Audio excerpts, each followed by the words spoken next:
pushing back on it. Where does the money come from? What's the Well, it depends on the type of organization. So CATO and several other of the groups that were in his chart are 501c3s. That means a nonpartisan, nonprofit public policy organization or a charity or educational institution of some other kind. There are also C4s, which are social welfare organizations that can get involved in politics in some way. And then there are purely activist groups and political groups that are subject to further regulation. But at the end of the day, this stuff happens both on the left and the right. I can tell you that I've never gotten a call from a donor or from CATO management saying a donor wants me to do such and such. We do our work. We get hired because we have particular views on particular subjects. And then the donors that like that work, they end up funding it. That's the way the causation arrow works. And there's none of this conspiratorial, knee bone connected to the shin bone, the red marker thing that he was trying to draw between all these organizations. People that are aligned ideologically, whether in general or on particular issues, will do what they have to do. And those who want to fund that sort of thing will fund them. And that does happen on the left and the right. And sometimes donors are disclosed based on various requirements with the IRS. Sometimes they are not, based on the principle of the freedom of association, because it's very key that people not be pressured, that their speech not be chilled, because the government might not like what they're advocating coming from whether the left or the right. All right, Ilya, I just need a very quick one-word answers. I've asked you these three questions. Let's give a scorecard to the three groups here. Let's give a scorecard to the Republicans who hold the gavel. I'm sorry, yes or no? Give me a grade, A, B, C, D, or F. Okay. I'll give the Republicans a B plus. Okay, Democrats, the smaller party, the younger party. I'll give them a C minus. And let's Amy Coney Barrett. I'll give her an A plus plus. Just poise and grace and intellect. I mean, she's hitting home runs there. Ilya Shapiro, thank you very much for your time. My pleasure. We are in a cold civil war. I see a threat to the very reason I came to America.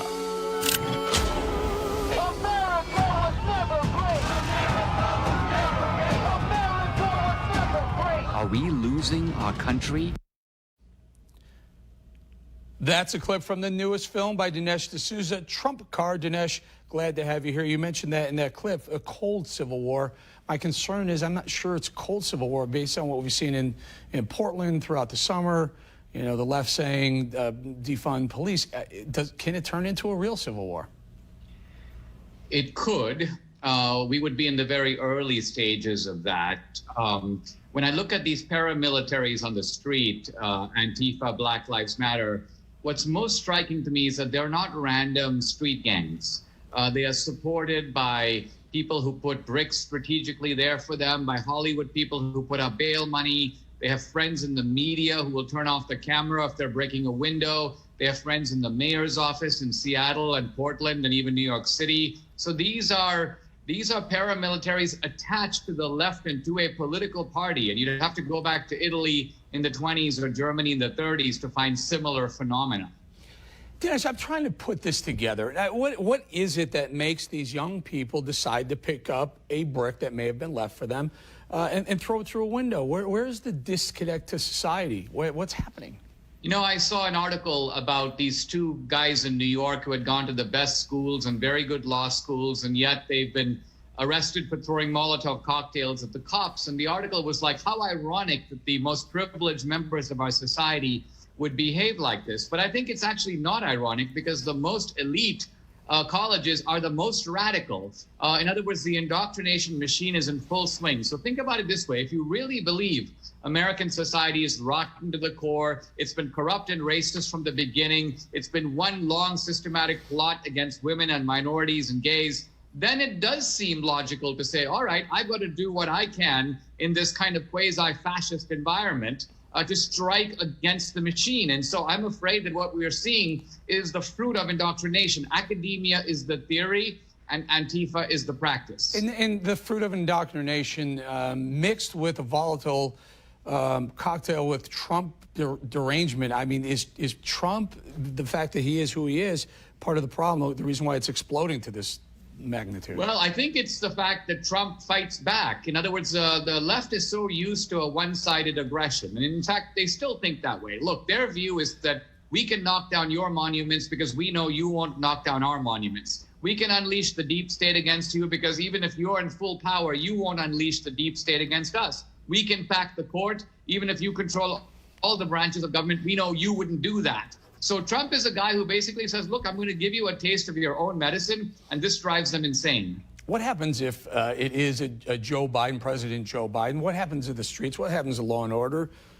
Well, honestly, Eric, I think in the short term, the streets will go quiet and we will all have a false sense of security. But that'll only mean, this is very similar to like when Mussolini came to power in the 20s. The first thing he did is he shut down the street gangs. Why? Because he was moving them into the government. Essentially, he went from street terror to terror unleashed by the state itself.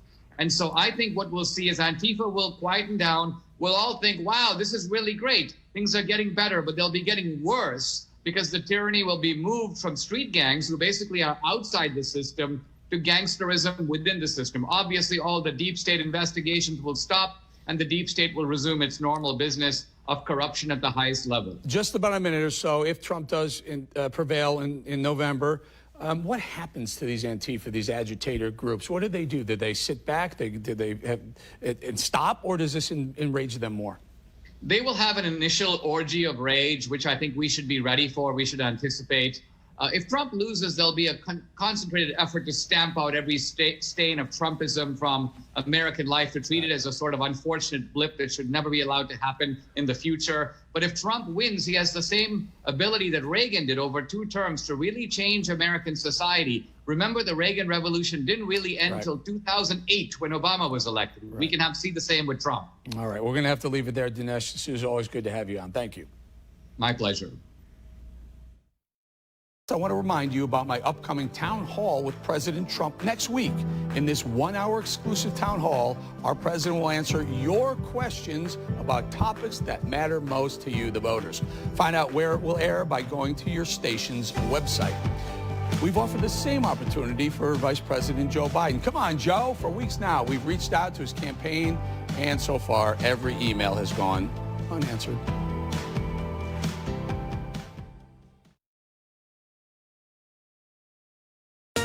Election 2020. The rancor. The constant controversy. Nobody likes me. It can only be my personality, that's all. The debate. I just want to make sure. The issues. We won the election, and therefore we have the right to choose her. I'm Eric Bolling. Join me for a fascinating look at America this week.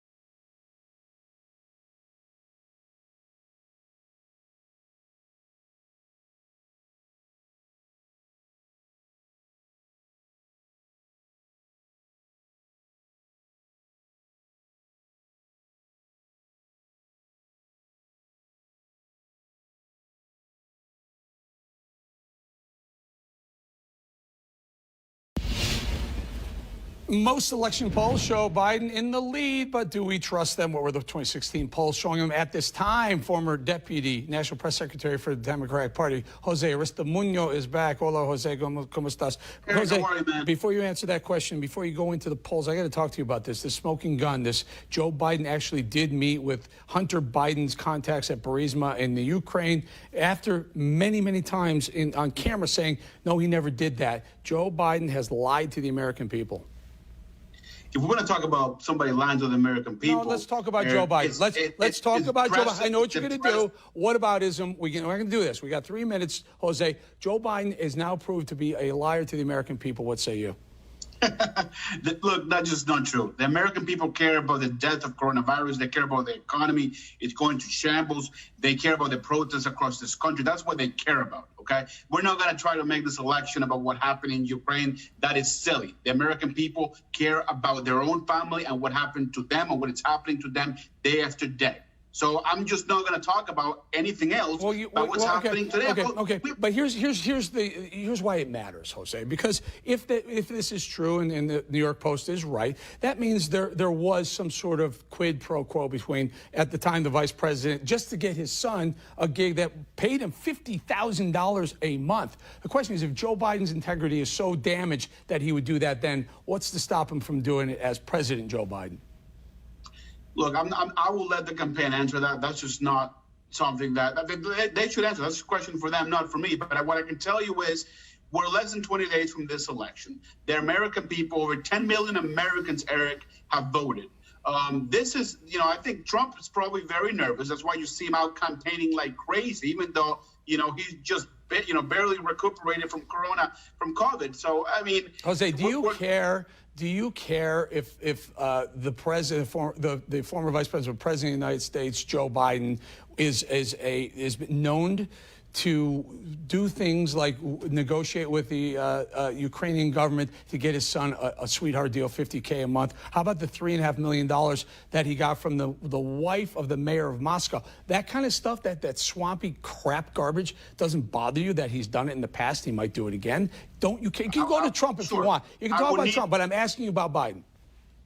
I would care. I would need to see the facts. Read the Post. Way that we know. Read the New York Post. Read the New York Post. It's all there. It's pages of documents, pictures, everything. President Trump, Eric, went to Cuba during their embargo to try to do a deal with the Cubans to put his towers up in the island. So you want to talk about the swamp?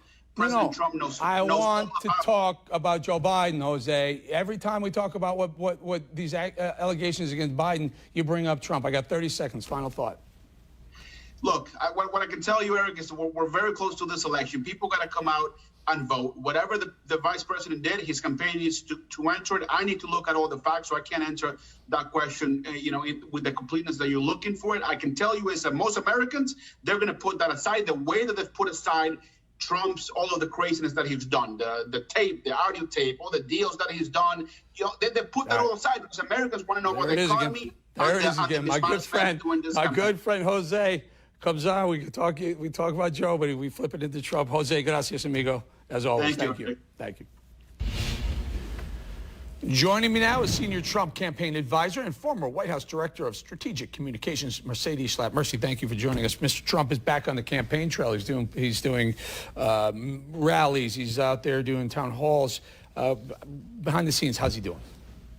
Look, the president is energized. He's ready to go. He wants to continue to talk directly to the American people about his record of accomplishments in the last 47 months and also unravel Joe Biden's corruption, Joe Biden's failures when it comes to economic policies and trade policies, and the fact that we cannot afford to move this country to a socialist type of country that Kamala Harris and Joe Biden are promoting.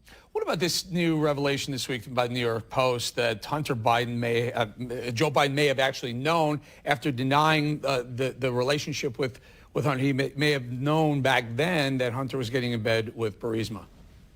Well, I mean, these are very serious questions that hopefully the media will ask Joe Biden. But you know how this works, Eric. Joe Biden hasn't gotten a tough question since he's been running for president. So, what we have seen is obviously Joe Biden has lied. The mere fact that there was this exchange that happened, as it's being reported, between Joe Biden and this executive, and then Hunter gets a financial payout is absolutely outrageous. It's something that should be investigated. And so, there's going to be bigger questions here coming from Joe Biden on how he's going to handle that answer. And also we know that looking back where Joe Biden tried to basically say that none of this ever happened is, I think, very problematic for the former vice president. Mercy, I got about a minute or so. Let's talk a little bit about the negotiation for COVID relief. The Trump White House has come up from, 1.2, 1.4, now up to 1.8, and Pelosi says no. What do you say to Pelosi, who's turning down $1.8 trillion for people who need help? Well, what we've learned is that for Speaker Nancy Pelosi, she hasn't been negotiating in good faith. They've had these serious negotiations between both Secretary Mnuchin and our Chief of Staff, Mark Meadows. and Speaker Pelosi. But look, she's making a very political calculation here. She is not in any way concerned in providing immediate relief to American families, ensuring that our small businesses get more relief that they need right now. In essence, she's more concerned about bailing out these state and local governments, making sure that the rich get more tax relief in the sense of getting rid of the SALT. And so it's looking at these poison pill provisions that are in these negotiations right now that need to be removed. We need standalone bills. We need to make sure that we're able to allow our airline industries to stay afloat. We know that we have issues with small businesses. Let's get standalone bills that provide relief for small businesses and for American families. So that is the goal right now, is that the president knows how to make a deal. He wants to make a good deal for the American people, but we also can't allow for Nancy Pelosi to just put a big number out there that would be focused on bailing out state and local governments. Okay, Mercy, you know what? You led me into my pitch for next week. I'm going to be with the president for a full hour at Town Hall, and I plan on really drilling down into the economy and all the things that you had just pointed out at the very end of that interview. Mercedes Schlapp, thank you so much for your time. Thank you so much, Eric. Coming up on America This Week, United We Stand, Dr. Colby Grossman discusses the health of the nation as we continue to navigate a pandemic. For weeks now, I've been showing you the uphill battle this country faces against the deadly opioid epidemic, and there's a reason for that, because I believe we can win this fight. Each and every day, our brave men and women work to stop drug cartels in their tracks. Criminals try to bring that poison across our southern border or by sea at our ports. They've even gone so far as sending drugs like coke, meth, and fentanyl through our mail system. And every day we win a little bit in the fight to stop these illegal, deadly drugs from getting into our communities and killing our children. The reason why we win is because of you. To help in this battle, donate to the Eric Chase Foundation. That's ericchasefoundation.org. Every penny goes towards fighting the opioid epidemic, and I promise it's money well spent. Each week, the top donors will get a signed copy of my book, Wake Up America. Thanks so much to everyone who's donated so far. We can and we will win this fight.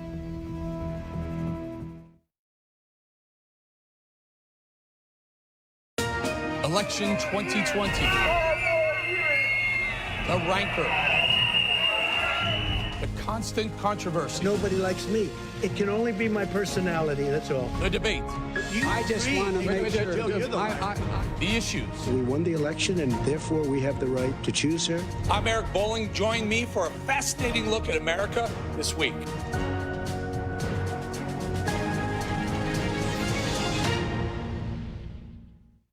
America This Week, America's fastest growing political show, points out how rough and tumble politics shape opinion in every region in our country. We tell American stories, stories that touch our people, determine our politics, focus on the future of America. I'm Eric Bolling. Join me for a fascinating look at America this week.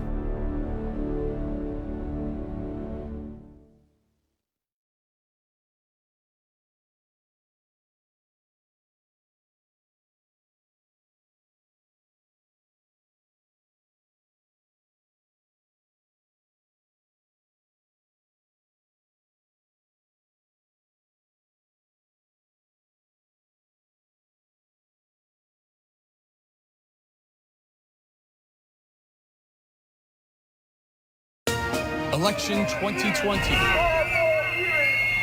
The rancor. The constant controversy. Nobody likes me. It can only be my personality, that's all. The debate. I just want to make sure. The issues. We won the election, and therefore we have the right to choose her. I'm Eric Bolling. Join me for a fascinating look at America this week. The White House just saw a coronavirus outbreak, and cases are rising in some states. Joining me now is Dr. Colby Grossman, the president and founder of Palmetto Clinical Research. Dr. Colby, we were having a conversation the other day. I said, Trump back out on the campaign trail. What do you think? What do you think? So I think he did a good job. I mean, basically, I'll give you one quick analogy. So you got a little teeny fire behind a house, okay? It's like 2 feet across. So the neighbor calls about 5 fire trucks. They're outside, and he looks from the back side of the house, there's just a little campfire. But from the front side, it looks like, you've got this huge fire. So the question is how sick was Donald Trump? So there's a CDC severity criteria listing 1, 2, 3, and 4, mild, moderate, and severe. Okay, so critical is a person in the ICU. Severe, they're in the hospital. Maybe they have a pretty bad pneumonia, but they're not in the ICU. And then mild to moderate patients usually either are in the hospital or aren't even in the hospital, to be perfectly honest with you. So what did Donald Trump have and what did he get? Well, first of all, he got Regeneron, dexamethasone, and oxygen. So those things are like the fire truck in front of the house. I mean, it looks like there's a big fire because you don't give Regeneron, dexamethasone, and oxygen unless people have either severe or critical illness. It just doesn't happen. The only people who do get that are people like Donald Trump. So I think he had mild disease and maybe at the most moderate. Did he have pneumonia? Well, probably. He probably had pneumonia. They never came out and said he didn't have pneumonia, but let's face it, I never heard him cough, and I didn't really hear him cough after he got out of the hospital. So I personally think that he had mild or moderate disease. And why does it matter? Well, it matters because it depends on how long you quarantine somebody after they get out of the hospital. If they have moderate or severe disease, the quarantine is 20 days. If they have mild or moderate disease, the quarantine is 10 days.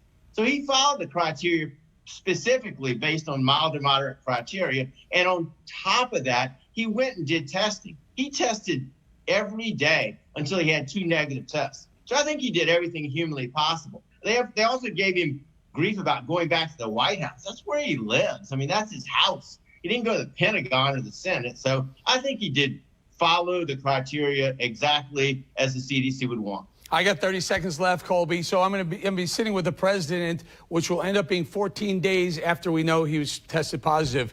Am I at risk? You are not.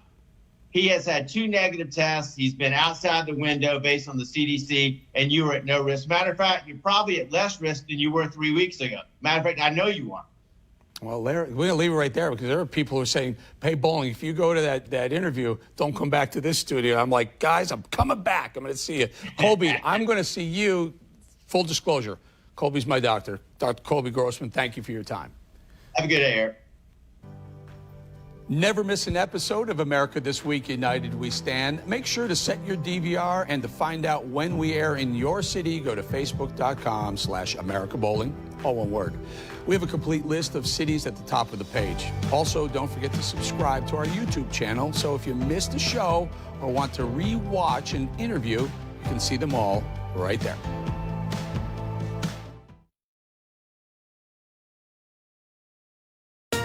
Election 2020. The rancor. The constant controversy. Nobody likes me. It can only be my personality, that's all. The debate. I just want to make sure. The issues. We won the election, and therefore we have the right to choose her. I'm Eric Bolling. Join me for a fascinating look at America This Week.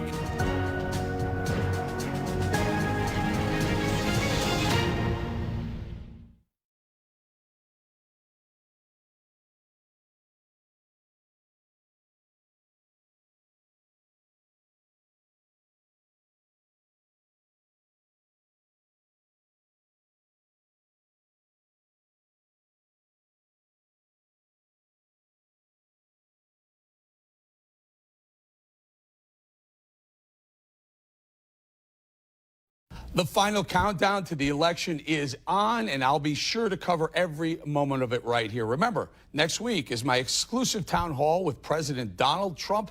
The hour-long conversation will focus on the key battleground states and feature questions from Americans just like you. If you have a question for the president, post the video to our Facebook page, facebook.com/AmericaBowling, all one word. You may end up on TV. Have a great night, everybody.